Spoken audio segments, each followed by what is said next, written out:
Beleza, pessoal. Então, aqui estamos nós, Francisco, presidente executivo, e a Laura, minha vice-presidente aqui no Negipoa, com os nossos especialistas aqui do Sebrae, o Augusto e o David, para mais um episódio do Negcast. Aqui a gente está pós-pauta deles aqui no nosso evento de Hackathon, o Hackaneg, e agora eles tiveram a gentileza de estar aqui conosco para um episódio do nosso podcast. Então, se vocês quiserem se apresentar, com vontade. Um prazer estar aqui conversando com vocês, tá? Agradeço o convite. Eu sou o Augusto, faço parte do time de inovação do Sebrae RS, atuando em projetos de inovação, tanto na gestão como na criação de soluções inovadoras para o crescimento de empresas, micro e pequenas empresas, né? Aumento de faturamento, enfim. Beleza. Assim como o Augusto falou, né? Eu também trabalho na área de inovação, sou o David. Trabalho especificamente com empresas, negócios inovadores, a gente tem chamado assim, né? Porque só startups não é o caso. Então a gente tem empresas de base tecnológica, empresas mais voltadas à parte de pesquisa, então tem N fatores aí, mas principalmente negócio que tem um aspecto inovador como diferencial competitivo. Então um pouquinho do que a gente faz. Beleza, boa. Oi gente, tudo bem? Eu queria então saber primeiro para vocês o que é empreendedorismo. Olha aí. O que eu pus? Bom, não, pode ser. O empreendedorismo, eu entendo que assim, a nossa sociedade ela se divide em um quadrante, tá? Tem o pessoal que é empregado, trabalhador, autônomo, investidor e empreendedor. O empreendedor ele é a figura que toma mais risco no mercado, porque ele vai lá e ele muitas vezes tem um alto investimento, entende? Ele tem um alto risco para multiplicar o próprio capital e acaba tomando a frente, né? Pegando esse papel de inovador, né? De tentar buscar uma solução para solucionar dores de clientes e gerar valor, né? Através da sua própria solução. Complementando o Augusto, tá? Eu acho que o Augusto trouxe principalmente o empreendedor que é empresário, né? Então acho que, na minha opinião, e que a gente tem algumas teorias em relação a isso, o empreendedor está mais ligado a um perfil de indivíduo do que de fato o empreendedor que é empresário, que também é o caso, né? Então são pessoas que são resilientes, que aceitam tomar riscos, que nem o Augusto falou, né? E que estão predispostas vamos dizer assim, a dedicar grande parte do seu tempo e da sua vida para uma transformação através de alternativas inovadoras ou que de certa forma ninguém desbravou, ou que tem um pouco mais de receio de desbravar. Então está muito mais ligado a um perfil, né? Então tem essa questão de resiliência, criatividade, a questão de também conseguir mobilizar outras pessoas é algo super importante nesse meio. Então é um pouquinho disso, tá? É quase que um estilo de vida, né? Dá pra dizer exato, assim. Eu acho que o empreendedor está muito ligado a um estilo de vida, né? Mas óbvio que normalmente o empreendedor ele busca ser um empresário, né, no seu futuro. Mas a gente tem vários empreendedores que estão dentro de negócios, né? Assim como nós aqui um pouco, a gente no Sebrae. Quer dizer que porque a gente é um empregado CLT, a gente não é empreendedor? Não, não é o caso. Não é uma exclusividade do empresário, né? Então sim, esse perfil pode estar em todo mundo. uma estratégia para diminuir os riscos, né, também pessoais. Exato. E eu entendo que muitos desses, empreendedores aí, eles acabam não tendo muita experiência para os seus negócios. E isso evidentemente que aumenta muito mais, né, os riscos que eles estão correndo. E acho que justamente aí que entra o Sebrae para ajudar eles nessa questão, né, dos seus passos aí. Muitos deles estão engatinhando no mundo dos negócios. Como que vocês conseguem ajudar esse pessoal assim no modelo de, por exemplo, treinamentos e capacitações? Como que vocês veem que qual que é o melhor jeito que vocês conseguem atender eles, assim, tipo uma metodologia de capacitação? Como é que vocês ajudam esse pessoal? Hoje o Sebrae ele trabalha em algumas frentes, tá? Mas vamos dizer assim que o primeiro contato do Sebrae com esse cliente vai ser um perfil empreendedor, um perfil de negócios, né? Que a gente chama dentro do Sebrae, que é uma espécie de diagnóstico, entendendo que esse empreendedor já é um empresário, tá? Estou falando agora de CNPJ. Então a gente faz um diagnóstico geral do negócio, entende várias etapas de aspectos financeiros, marketing, planejamento estratégico e outros fatores que de certa forma a gente vai fazer como base dentro de um diagnóstico do mundo ideal, vamos dizer assim, e entender quais são os aspectos dele que ele precisa trabalhar no mais curto prazo, né? Sim. Que é até um exemplo do que o Augusto trouxe ali hoje. Então a gente tem aquelas coisas que são impacto maior ou menor e que também precisam de um esforço maior ou menor. Então a gente primeiro trabalha naquilo que é menor esforço e maior impacto. Então esse diagnóstico nos promove isso. como é que o Sebrae trabalha isso do ponto de vista de solução? A gente hoje divide os nossos serviços principalmente em consultorias tecnológicas e consultorias de gestão. Gestão vai ser marketing e suas nuances, né? Então vai ter marketing digital, estratégia de marketing, branding de marca, entre diversas coisas. Planejamento estratégico. Então como é que a gente delimita vários fatores relacionados ao planejamento daquele negócio e diminui o risco dele no longo prazo. Finanças, fluxo de caixa, planejamento financeiro, DRE. Então, bem aquelas coisas feijão com arroz, vamos dizer assim, né? Que hoje parece ser feijão com arroz, mas que, infelizmente, a maior parte dos empresários não tem contato com isso. Por quê? Porque o Brasil é um país de empreendedores por necessidade em sua maioria, né? Então, é aquela pessoa que daqui a pouco ficou desempregada e tinha algum recurso e precisava empreender como uma alternativa. São a minoria, aquela galera que, poxa, eu me planejei e vou abrir um negócio, ou eu tenho uma infraestrutura familiar, financeira e tudo mais que me dê suporte para que eu consiga fazer isso com vamos dizer assim, com o tempo e com a qualidade que seria o ideal, né? E que mesmo tendo tempo e qualidade ideal, ainda tem um risco grande quando a gente está falando de empreender. Mas então as nossas capacitações estão divididas nessas linhas e além disso a gente tem a parte tecnológica que no nosso caso é mais focado em desenvolvimentos técnicos como a gente tem consultorias na parte de design, de alimentos e bebidas, então daí a gente fala desde análise microbiológica, curso de boas práticas, entre outras coisas. A gente fala de eficiência energética, então, né, como é que a gente entende que uma planta, por exemplo, de uma indústria pode funcionar. Tem a parte de produtividade, que daí entra principalmente a parte industrial. Tem a parte de agronegócio também, que é bem bacana e que a gente tem um portfólio gigante. Então, assim, hoje o Sebrae trabalha de forma multissetorial e tem várias consultorias e cursos, né, que daí a gente está falando consultoria, tudo aquilo que é individual. Então, eu atendo aquela empresa de ponta a ponta num determinado trabalho. E tem as partes coletivas, que daí vão ser os cursos, tanto presenciais quanto online, que a gente tem aí em diversos temas. Né? Acabei de falar bastante. Quer falar alguma coisa? Não. É uma aula aqui. Boa. Então, é muito interessante, né, essa divisão que tu falou, principalmente olhando na parte de marketing, que lida mais com o externo, né, com o contato com o público, e a parte administrativo-financeira, que lida mais com o interno, né. Então, é muito importante separar esse tipo de categorização para que a gente tenha uma organização mais adequada, né. No contexto das empresas júniores, a gente divide as nossas áreas, digamos assim, de atuação, na parte de execução de projetos, parte comercial, parte de marketing, parte de administrativo financeiro, parte de presidência e parte de recursos humanos. Então, a estruturação de uma empresa júnior é mais ou menos pensada para que funcione dessa forma, né, e que tenha pessoas destinadas para trabalhar em cada uma dessas sessões que tu comentou. Então, tendo em vista, né, isso que eu comentei, qual que tu acha que seria a abordagem mais adequada para dar uma sequência nessas capacitações? Começar pela parte externa, começar pela parte interna? Como que tu acha que seria mais interessante, vocês, né? Como que vocês acham que seria mais interessante abordar de uma forma que seja mais efetivo para que a gente implemente isso com alunos de graduação, né? Porque todos os empresários júniores são alunos de graduação.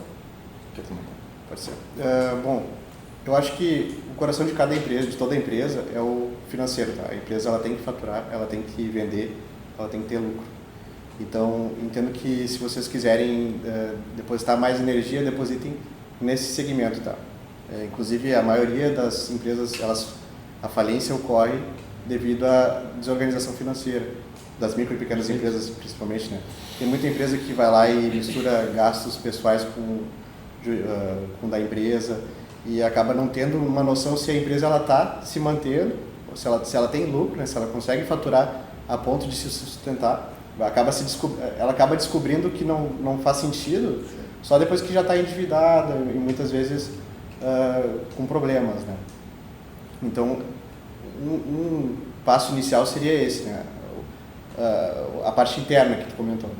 Daí, também está ligado muito à questão do marketing, que daí, se a tua empresa ela tem uma solução que ela vende, o cliente é necessário, então vocês têm que ir atrás de clientes. Então, esse eu acho que é o segundo passo para se percorrer.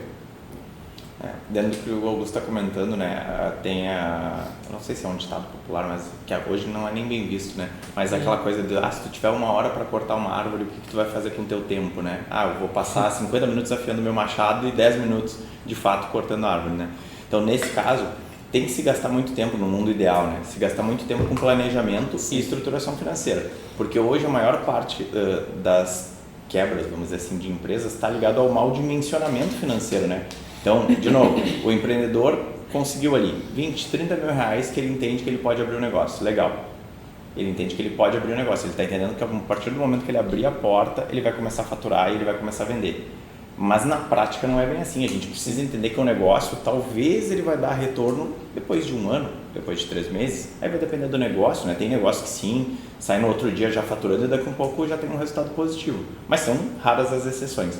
Então sim, eu acho que esse aspecto de planejamento, principalmente financeiro, é muito importante. Então tu dimensionar, poxa, investir recurso naquilo que eu já validei de alguma forma teoricamente, vai diminuir meu risco. Por quê? Porque eu já validei com o mercado, já falei com possíveis clientes, já pesquisei o mercado e já entendi, poxa, se eu estou abrindo uma padaria, eu tenho 10 mil padarias para ter como referência. Então eu consigo já ter um menor risco a partir do momento que eu consigo pegar boas práticas.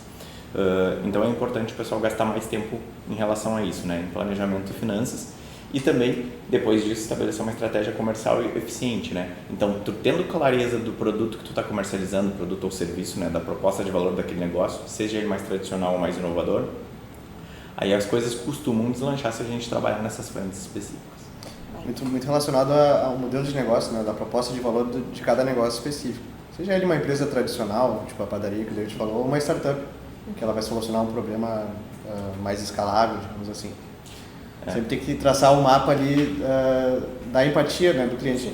Porque, de qualquer forma, não adianta tu criar uma solução, no caso de uma startup, né, falando de soluções, não adianta tu criar uma solução que ela não vai resolver um problema que é relevante, né? Ela pode ser muito legal, que negócio legal, mas se ela não é viável a ponto de se sustentar, né, de resolver o problema a ponto de várias empresas vários clientes quererem dedicar o seu dinheiro para isso, ela não vai conseguir parar de pé. No meio de negócios tradicionais, isso é um exemplo que a gente pode pegar, né? As pessoas costumam chegar num determinado bairro ou perto da sua casa e dizer, poxa, que seria muito legal ter uma padaria, porque esse ponto é muito bom. A pessoa, vamos dizer assim, quase que instintivamente ela está entendendo que, bom, naquele local, naquele momento, seria necessário ter uma padaria, porque as pessoas têm uma dor específica de não ter uma padaria perto, de querer tomar um café, de o ambiente ser legal, então... Na verdade, ela já está dando a resposta, mas se ela fosse atrás do problema, então, poxa, legal, a gente está aqui num bairro X e aqui o mercado mais perto fica 2 km. Bom, talvez isso seja um problema da população. Então, eu conversando com essa população aqui especificamente, talvez consiga a validade de abrir sim ou não um mini mercado, algo do tipo ali. Então, tem meios, mesmo para negócios tradicionais, da gente queimar alguma energia antes de aportar recurso financeiro, né? Então, acho que isso é bem relevante. Até uma segurança, né, na hora de fazer esse tipo de aplicação, né? Já que o planejamento financeiro, às vezes, ele acaba pecando em alguma coisa imprevisível, né? Então, ter esse contato externo acaba que a gente consegue refinar pontos que talvez não tenham sido analisados anteriormente, né? Isso que tu falou é importante, né? O imprevisível, ele com certeza vai acontecer. Não é uma coisa do tipo, pode ser que aconteça algo imprevisível. Não vai acontecer alguma coisa imprevisível. Então, se eu tenho um orçamento dimensionado Sim. de 10 para 100% do meu projeto, ou seja, eu vou ter que dimensionar 12, 13, 14, dependendo do risco que eu estou tomando naquele negócio. Porque eu tenho que entender que vai acontecer algo imprevisto e que eu preciso estar preparado para isso. E que isso muitas vezes pode quebrar um negócio que se ele tivesse sobrevivido 6 meses ele teria dado certo, mas o recurso financeiro era só para 3. Então ele sobreviveu 3 e depois disso não conseguiu mais. Poxa, uma pena. Então assim, muitas vezes o pessoal acha, o meu negócio era ruim. Não necessariamente, às vezes o negócio é bom. O que ele não teve foi o tempo de maturação necessário para que ele conseguisse sobreviver no mercado que ele se inseriu. Perfeito. Essas questões aí de análise e tudo mais, essas partes estratégicas, como que vocês veem que essas microempresas, esses negócios menores, às vezes só de um empreendedor que, como vocês falaram, né, tá ali por necessidade, como que vocês entendem que essas pessoas conseguem de fato ter essa ajuda de vocês e colocar em prática e não simplesmente, putz, eu tô precisando colocar dinheiro na mesa logo, vou fazer atirado mesmo, porque é o jeito que dá e depois, se der certo, eu aplico o que eles me ensinaram. Essa questão da urgência. Na empresa júnior, muitas vezes, o pessoal acaba recebendo muita capacitação, como por exemplo a experiência que a gente está dando aqui, mas como o prazo é muito curto para acabar a gestão, para entregar seus resultados, para bater as metas, as coisas acabam se perdendo e tudo continua do jeito que ficou. E aí, claro, né, evidentemente aqui a gente não quebra, Sim. mas a gente acaba, enfim, né, não evolui. Até, só dando um parêntese, geralmente a gestão das empresas júniores vai de 6 meses. Algumas, minoritariamente, são de 1 ano. Então, seria 6 meses aquele grupo direcionado de pessoas numa diretoria para coordenar os processos, né? No nosso caso, a gente trabalha com soluções de, vamos dizer assim, curta duração, por entender que é difícil manter o engajamento de um empreendedor, Sim, porque ele é equipe, né? Perfeito. Então ele faz tudo. Poxa, ele é o cara que cuida do financeiro, ele é a pessoa que cuida do operacional e que cuida do marketing também. Então, como é que a gente faz para aproveitar a menor janela possível com pautas específicas? Então, hoje, por exemplo, eu falei sobre soluções de finanças ou de marketing, a gente tem soluções de entre 10 até 20 horas, mais ou menos. Mas se esse cliente quiser ser acompanhado durante 6 meses ou 1 ano, ele vai consumir várias vezes soluções desse determinado período. E em cada janela dessas vai ser tratado um ponto específico, que for a dor mais latente naquele momento. Então, o consultor de finanças ele vai chegar dentro dessa empresa, ele vai chegar a se relacionar com essa empresa, ele vai entender, poxa, o principal ponto aqui é o fluxo de caixa, porque é o que está dando estresse para esse empresário e que é o que está trazendo para ele uma dificuldade de conseguir tocar de forma adequada outras operações. Então ele vai trabalhar em cima disso nessas horas, tá? Mas de fato, precisa que o empreendedor, o empresário, entenda que ele tem um problema, né? Se ele achar que o problema dele sempre é vender mais, é uma forma simples de pensar e que muitas vezes sim, pode solucionar o teu problema vender mais, né? Mas muitas vezes o teu negócio na verdade não é eficiente. Tem empresa que aumenta o faturamento, aumenta a venda e quebra por causa disso.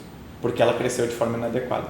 Por quê? Porque não estava com a precificação adequada, não estava com daqui um pouco o portfólio de clientes adequado, não mediu de certa forma a parte logística, que são outros fatores, né? Tem diversos fatores e processos que estão envolvidos. Capacidade produtiva também, né? É isso. Então daqui um pouco eu estou prometendo, poxa, é muito legal um cliente bater na minha porta e me dizer, David, eu quero 1000 celulares para a semana que vem. E eu, poxa, mas eu já faço um celular por semana, então eu vou fazer isso aqui, mas eu só vou aumentar o número. Cara, não é assim, tem todo um processo, tem todo um aprendizado, porque tu fazer a construção de um aparelho é uma dor específica, tu partir para a escala, tu vai ter outras dores. Então, assim, dentro do nosso modelo de atuação, os consultores trabalham em janelas menores e a gente também tem os facilitadores Sebrae. Os nossos consultores, eles são credenciados Sebrae, então é uma empresa individual de consultoria que se credencia ao Sebrae que faz o atendimento desse portfólio de clientes. Além disso, nós temos os colaboradores Sebrae, que é o meu caso do Augusto, que a gente mantém relacionamento com essas empresas.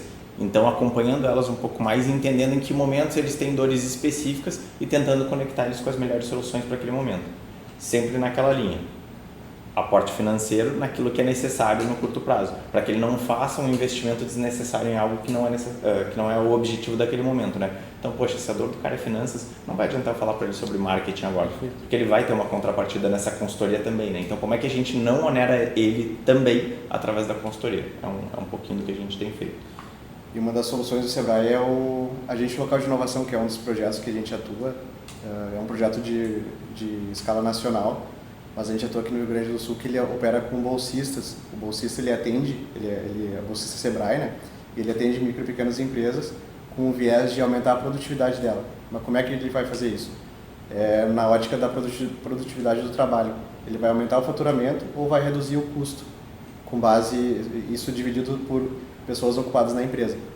Então, e quando tu olha para os resultados desse programa, tu vê que muitas vezes a produtividade da empresa ela aumenta porque os custos dela estavam elevados, os custos variáveis estavam muito elevados. Isso aí caracteriza muito uma falha na gestão dos processos da empresa. Muitas vezes a empresa, por não ter um conhecimento enfim, não consegue vislumbrar, né, melhores maneiras de conduzir a sua operação. Daí o agente ele vai lá, atende ela por 6 meses e consegue direcionar para soluções que nem a gente estava falando. Marketing, quem sabe tu pega e contrata essa ferramenta, esse CRM, uma ferramenta digital para melhorar o processo de vendas da tua empresa, mas sempre visando o macro, né? Aumentar o faturamento para atingir uma produtividade melhor, para aumentar a competitividade e se perpetuar, né, no mercado. Uma coisa que acontece muito, né, quanto ao Sebrae, assim, às vezes a gente se relaciona com algumas empresas e o cara diz, poxa, mas eu já faço assim há tanto tempo e vem dando certo. Sim. Por que eu tenho que fazer diferente, né? Então é aquela coisa do eu fazer numa agendinha ou no papel de pão as contas, vai dar resultado, vai funcionar e tá ótimo, que bom que tá fazendo assim. Poderia não estar fazendo nada, né? Mas tem jeitos melhores e que vão gerar um resultado ainda melhor para essas empresas. Então, poxa, se eu estou faturando 50 mil por mês no papelzinho de pão e eu estou conseguindo ter um lucro líquido de 10 mil por mês, imagina se a gente tivesse controles mais finos dentro desse negócio, né? Talvez eu conseguisse, com o mesmo faturamento, com o mesmo número de clientes, com os mesmos funcionários, simplesmente faturar melhor o lucro líquido no final do mês. Tudo isso com ajuste de processo, né? E não botando esforço naquilo que é desnecessário, tanto financeiro quanto de pessoas. Boa. E tendo em vista todo esse auxílio que o Sebrae pode prestar, tanto em capacitações, né, aquelas pílulas de conhecimento, como vocês comentaram, quanto um acompanhamento mais contínuo, poderia dar, assim, algumas dicas práticas de como colocar realmente, tipo, a gente foi lá, teve o apoio do Sebrae, teve a capacitação, teve esse conhecimento gerado, mas para que não seja esquecido amanhã ou depois de amanhã e, enfim, se torne um conteúdo lá no computador ou alguma coisa assim. Um dos pontos mais relevantes a gente nunca quer que as pessoas façam cursos e coisas que não são necessárias para o contexto delas, né? Isso foi uma coisa que até o Augusto estava falando agora há pouco, né? Com uma menina aqui embaixo. Porque, poxa, tem pessoas que contratam a nossa consultoria, mas elas perdem o interesse em um determinado momento, ou elas não têm clareza do que... ou não veem o valor, né, que a gente vai entregar e por isso acabam largando no meio do tempo. E muitas vezes as pessoas, elas precisam inconscientemente se tranquilizar. E muitas vezes um meio para isso é contratar uma consultoria.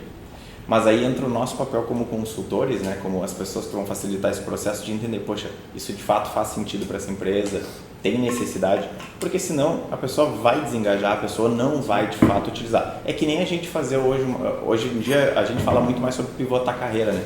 Mas antigamente era mais difícil, então, poxa, eu fiz um curso de engenharia, eu tenho que ser engenheiro o resto da minha vida. Então, acho que entra muito numa linha do tipo, ok, eu fiz engenharia, mas eu tenho outras alternativas e eu posso trabalhar outras temáticas que não precisam ser necessariamente aquelas, eu tenho outros caminhos. Então, nesse caso da consultoria, especificamente, é importante que a gente entenda que a gente precisa trabalhar focado em matérias específicas e que aquele cliente consiga entender as entregas de curto prazo. Principalmente falando de micro e pequenas empresas, eles precisam ver o resultado amanhã. Não adianta a gente jogar para um planejamento estratégico de 3, 4 anos. O empresário precisa que no final do mês que vem ele tenha R$10 a mais de lucro líquido. Ou que ele tenha, sei lá, descansado mais. Consegui tirar folga. Uma coisa que eu nunca consegui fazer, eu consegui tirar folga porque agora o meu negócio está organizado. Poxa, legal. Então tu tem que ter pequenas entregas durante essa trajetória para conseguir manter o engajamento desse empresário / empreendedor, né? Porque senão dificulta muito, porque ele não consegue enxergar de fato onde isso está sendo gerando resultado. Indo na mesma linha, né, que tu perguntou, como é que isso aí vai ser reaplicado, né, na empresa, em vez de ser uma capacitação pontual. Isso aí eu entendo que são duas responsabilidades. Uma é a nossa, né, do consultor, ali, do facilitador, que ele tem que demonstrar para a empresa que essa ferramenta, ele não está aplicando só nesse problema específico que ela está enfrentando nesse momento. É uma ferramenta que muitas vezes é uma ferramenta de design, ali, uma ferramenta de métodos ágeis que ela pode reaproveitar em diversas situações e diversos momentos. Isso é um ponto, é a parte nossa, né? A gente tem que passar isso.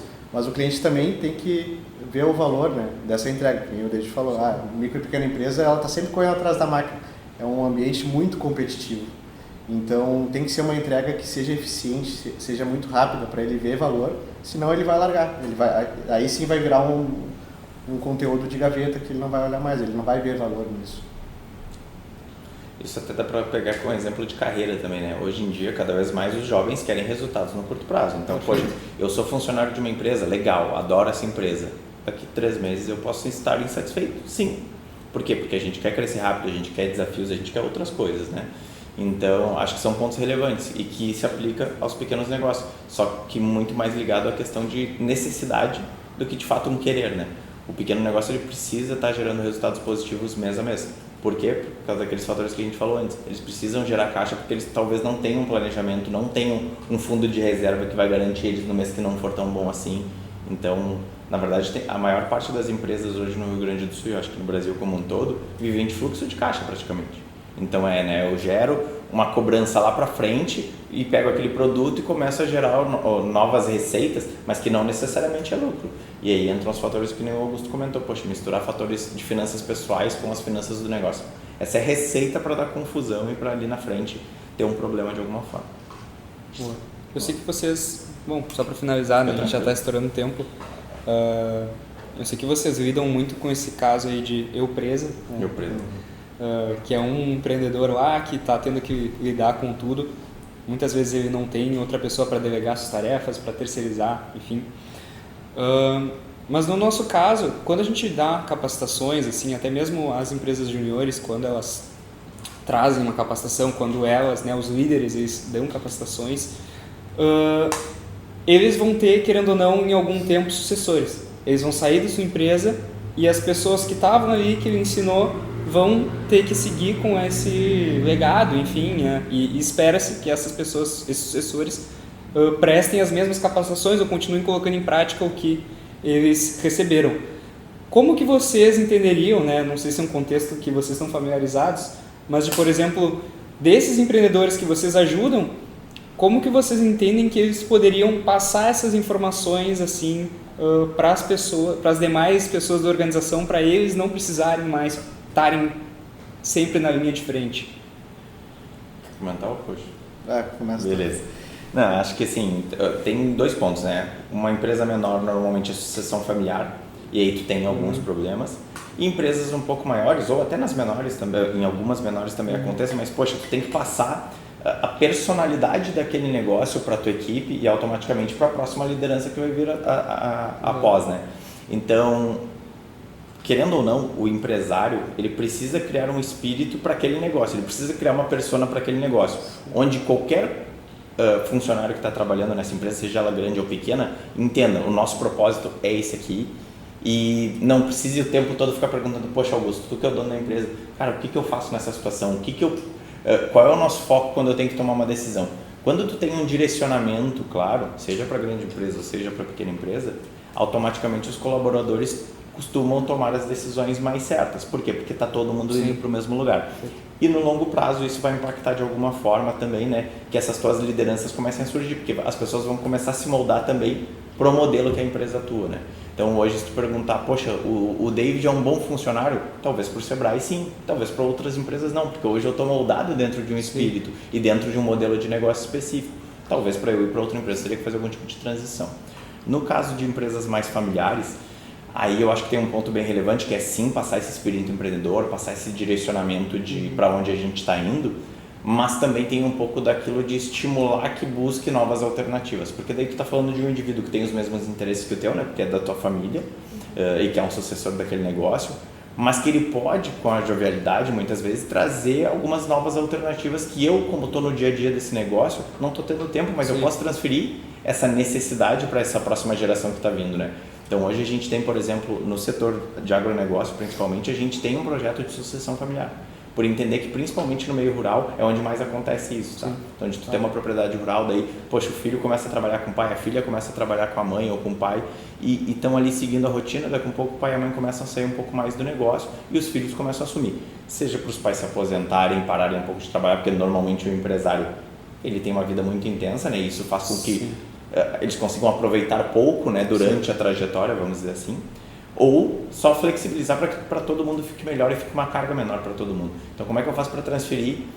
Então, entendendo assim, poxa, eu tenho filhos que estão vindo ali nos 15, 16 anos. Poxa, será que eu já não posso começar a introduzir alguns temas para eles começarem a se familiarizar, para eles começarem a ficar antenados sobre as coisas que estão surgindo? Até porque, querendo ou não, quando eu estou dentro do negócio como empresário, muitas vezes eu não tenho tempo de estudar e fazer outras coisas. E os meus filhos estão indo para a universidade, estão participando de maratonas, como a gente está tendo aqui o caso, e eles vão estar expostos a várias coisas que eles podem sim trazer para o nosso negócio e melhorar ele para o futuro. Então, acho que é um pouco disso, né? E o negócio ele normalmente fica do tamanho da limitação da cabeça do dono. Então, se o dono ou a dona tem uma cabeça X, o negócio talvez vai chegar até X. O legal é a gente conseguir expandir esse horizonte de alguma forma, seja com novas pessoas ou expandindo a mente daquela pessoa em si. E aí as formas que a gente tem é através de conteúdo, conhecimento, conhecer outros casos, né, do tipo, poxa, legal, eu tenho um mini mercado. Não, o único jeito que tem de sobreviver em mini mercado é o dono no caixa o dia todo. Ok, pode ser. mas aí ele vai lá e conhece outros 10 mercados que são tão grandes quanto ou tão pequenos quanto Sim. eles e que eles veem que funciona de outra forma e funciona. Poxa. Sim. Então tu começa a ver outras possibilidades, acho que isso é importante. Visita técnica é algo muito importante, cases de negócios parecidos, acho que é muito importante. Muitas vezes as pessoas ficam focadas no seu dia a dia e esquecem de olhar para horizontes novos. Eu queria comentar que até um exemplo familiar meu, da minha família, que o David trouxe, a questão da empresa familiar. Né? Uhum. Tem uma tia que tem uma empresa de uniformes e ela vivia, né? Agora melhorou, mas ela vivia muito a questão de eu empresa, né? Sim, Que tu comentou. claro. Ela tinha funcionários, mas ela é centralizadora, ela acabava delegando coisas muito simplórias assim, para os funcionários e a tomada de decisão era 100% com ela. Sim. E daí, conversando com ela e tal, entendi e falei, né, algo que é muito importante, que eu vejo muito valor nessa linha de pensamento, que é a cultura da empresa. Né? Isso aí é uma coisa que todo empresário tem que trabalhar, principalmente quando tem funcionários, né?